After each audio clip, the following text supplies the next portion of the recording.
So good thing I've got Mike Florio on the horn right here from Pro Football Talk, joining us right here on the Rich Eisen Show, the creator and editor-in-chief of said, I guess, awesome site with all the news and information you need. Mike, what is going on with my head coach at this point in time? Well, look, there's been a belief all along that Don Yee, who he hired a few weeks back, and that was the biggest signal he was going to explore NFL opportunities when he hired Yee, that Yee was going to work this and get the best possible financial offer for Jim Harbaugh, and then he'll make his decision. And if money is his top factor, it might not be the NFL. It might be Michigan, where he's got a huge offer on the table. We talked last time about the possibility of the NCAA issuing what they call a show cause order that would essentially force Michigan to fire him at some point in time. But the financial side of it and the commitments he could get in writing to get his money, that may be where he lands if it comes down to raw dollars. The Chargers are in a weird spot here because they're very sensitive about the perception that they're not willing to pay. And that gives Harbaugh a great opportunity to put his thumb on the scale and try to get even more, because you don't want to reinforce the notion that the Chargers are cheap. That said, something kept this from happening while he was in the building. As you said, you don't let the guy get out of the building. You don't let him move on to other options, especially when Michigan's got a huge offer on the table and the Falcons want to bring him in for a second interview that hasn't happened yet. You take a calculated risk when you let him out of the building. And the last time around, Rich, when they hired Brandon Staley, one of the reasons they moved as fast as they did, they believed if Staley left the building, the Eagles would have hired him to be the head coach. So they know what it means to let a guy walk away. Yeah. I mean, not just any building. They let him go back into his office where, there's that football, there's that, Michigan hat, there's that memory. I mean, they let him go back into his comfort spot. Okay. I mean, and again, I'll repeat to you, I'm sure you hear the same phrase all the time whenever you speak to a source about Jim Harbaugh. It always ends with Jim, you never know. So I don't know how you can't read into anything.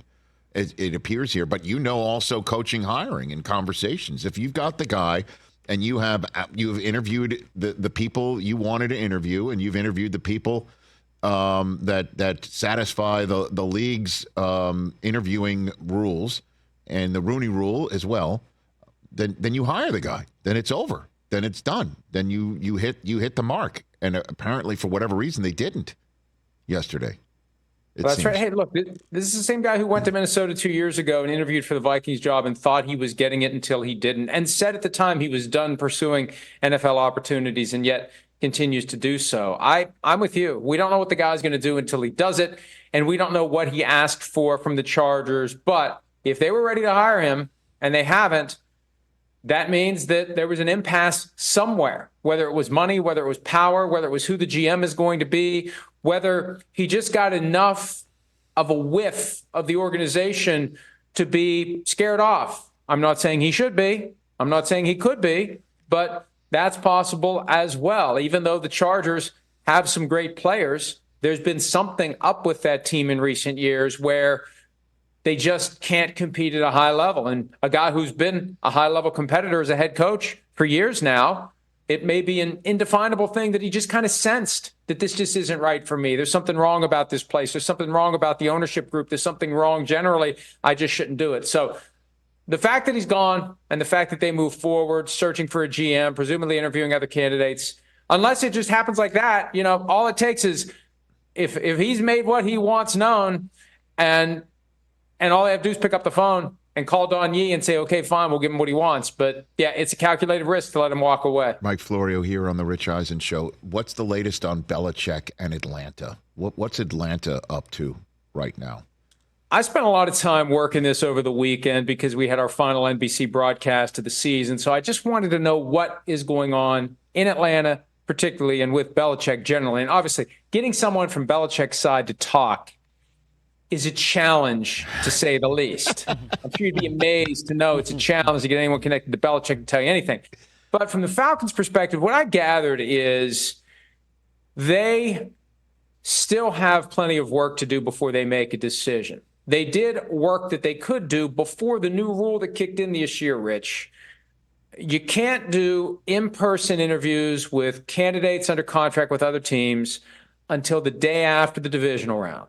And the Falcons, as of Sunday, fully intended to start interviewing people in person who they weren't allowed to interview. Any coach under contract with another team, whether their team's alive or not, can't meet with them in person until the day after the divisional round, and they wanted to do that. The idea that Belichick was a front runner, and there's plenty of people in league circles saying Belichick's a front runner, he's going to get that job. The Falcons bristle at that idea. And also, the other complicating factor in Atlanta is the presence of CEO Rich McKay. The coach and the GM report to Rich McKay. That's the structure in Atlanta. And from their perspective, they'd have no problem with Bill Belichick ending up in that hierarchy. Belichick presumably will. Belichick won't want to report to Rich McKay. He'll want to report directly to the owner, just like he did in New England. So, it's one of those things where the longer this takes, the weirder it seems. And no one else has interviewed Belichick. This is the other thing that I picked up this weekend that I thought was significant. There are other teams thinking about, this was as of Sunday, other teams thinking about interviewing Belichick, but they hadn't done it yet. They hadn't made their consideration into an actual interview of Belichick. At least one of them was a team that had a vacancy over the weekend and still might. The other one, at least one, doesn't have a vacancy currently. So step one would be fire the coach you have before you begin the pursuit of Belichick. But there are teams interested. There hasn't been the land rush for Belichick that many thought there would be, because this guy's one of the great coaches of all time. Why wouldn't you want him? Why wouldn't you do everything you could to try to hire the guy, or at least do your due diligence on possibly hiring the guy? There's been something holding teams back. But the fact that teams that have a vacancy are still considering it, and then there's a team that you just said that doesn't have a vacancy that is considering it, or at least over the weekend was, and now it's the middle of the week. How long is this going to play out? I guess I'm not used to this dragging deep into January, potentially the top of February, with the Senior Bowl starting. I mean, right. Evaluations have to get going here. Yeah, usually the only time that this drags into February is when we know that one of the teams in the Super Bowl is going to be losing a coordinator to one of the teams looking for a head coach. That has held true pretty much every year, except the year that Josh McDaniels jilted the Colts and they had to start from scratch and they ended up with Frank Reich. So it should be done, at least as it relates to Belichick. It should be done sooner rather than later. But you still got 4 teams left. And look, no matter how careful I am when I say this, it gets Chiefs fans triggered. I don't know whether or not Andy Reid's going to retire. I do know there's reason for the Chiefs to believe that he could. And obviously, that's all, he's 65 years old. But there's enough that I've heard from enough people that I trust completely over the past few weeks to make me think the Chiefs are at least thinking, what will we do if he does? And I don't know that Belichick would be a fit there, but there's only one Patrick Mahomes. And if I want to catch Brady and win a Super Bowl, that he did after he left me, I'll partner up with the guy who's determined to catch Brady with 7 total in a heartbeat. So is that what Belichick's waiting for? I don't know. I don't know if the Chiefs would want him. I don't know if the players would want him. I think there's reason to believe that if Andy Reid retires, the players are going to do what the Raiders players did when they said, we want Antonio Pierce. The players are going to say, we want Eric Bieniemy. I think there's a chance that happens.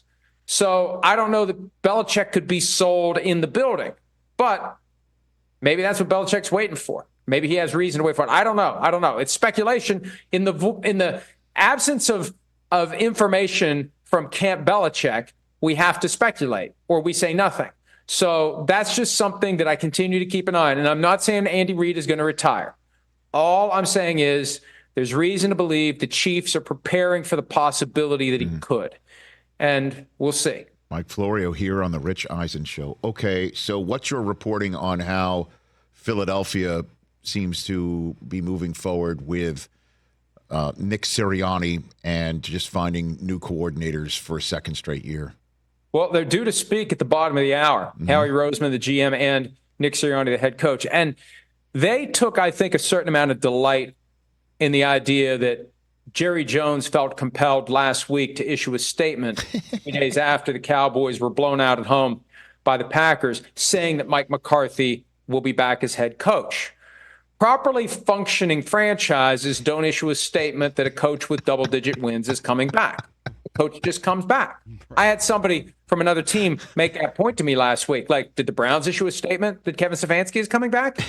You don't have to issue a statement that you're sticking with the status quo. You just stick with the status quo, and that's what the Eagles did. Now, I also think it was brilliant for them to find a way to delay the end-of-season press conference, which has to happen by rule. They delayed it 9 days.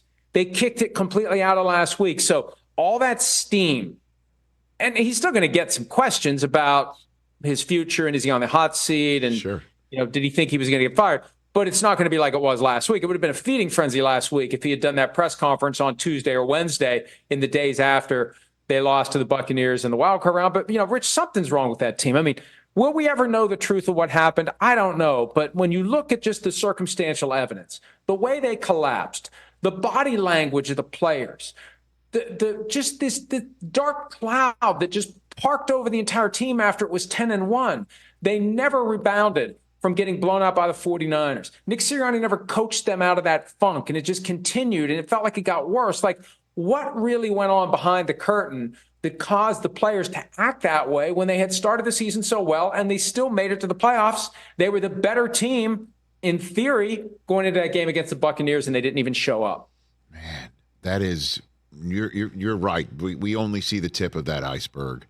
But Jeffrey Lurie decided to stay put, and I guess we'll have to look up what Nick Sirianni's regular season record is in the history of Eagles coaches, because there was no release to tout it. That's right. That's right. I guess we'll have to Google that information, Mike. It's interesting that other teams are like, interesting how the Cowboys sent out a release. I love this league, man. That's a great piece. That's a great nugget. And Vrabel's a fascinating figure too in this whole thing, Mike. He's 48, man, and he brings an identity, right? I mean, because when you're, I was talking about this earlier in the show, and I'm mixing sports here, but we just saw the Milwaukee Bucks fire a coach that's 30-13 because they determined through the first half of a season, you know what?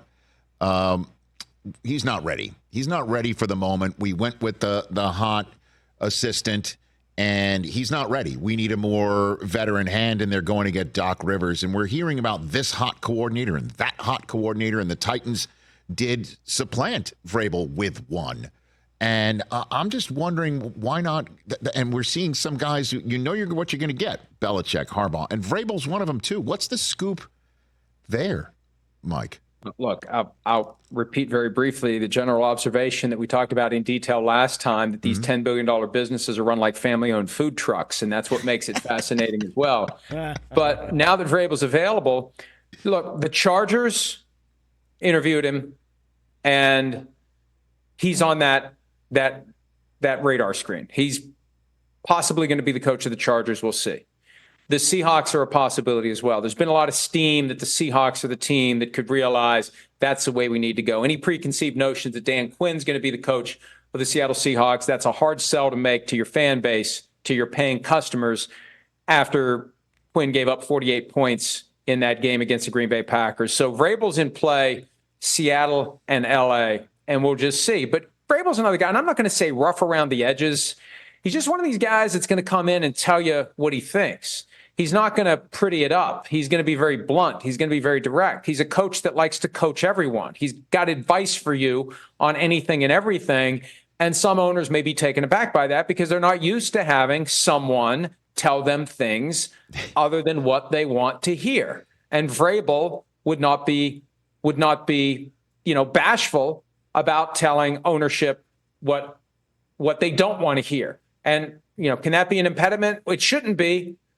But again, we're talking about decisions being made by people who have passed no test to take the reins of a professional sports franchise. All right, before I let you go, I'll give you the floor on what you think the storyline of Championship Sunday might be, should be, what we should be focused on. I'll just give you that omnibus question before I send you on to your day.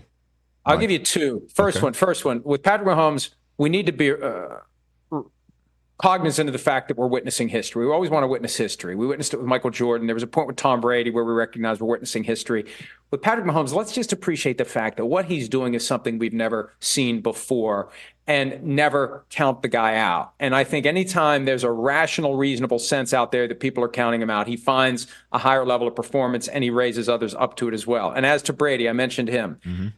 I'm still astounded by the fact, Rich, that one of the writers at ESPN.com, Nick Wagner, who covers the 49ers, had a 6,000-word article last week about Brock Purdy, and buried at the bottom was Purdy telling the story that he was told about Kyle Shanahan in the offseason. That's right. For 2023, that they were going to try to get Tom Brady. Healthy, you're the starter, unless we can get Tom Brady.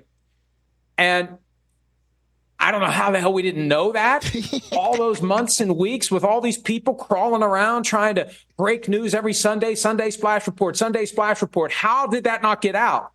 But beyond that, Rich, what does that tell us about what they think of Purdy right now? And what does it tell us if Purdy has one of his 3 or 4 interception games against the Lions on Sunday? What does it mean for 2024 when the guy who's been tied to Kyle Shanahan for years is available to anyone who wants him as of March 13, and his name is Kirk Cousins? What does it mean for Purdy if there's somebody out there that Shanahan can get that is instant plug and play and we go to the Super Bowl and we finally win it? So if Purdy has a bad day on Sunday, it's going to be watch out. Let's see what Kyle has up his sleeve next. Or if he has a great day, then we put that stuff to bed unless he poops it in the Super Bowl. Exactly.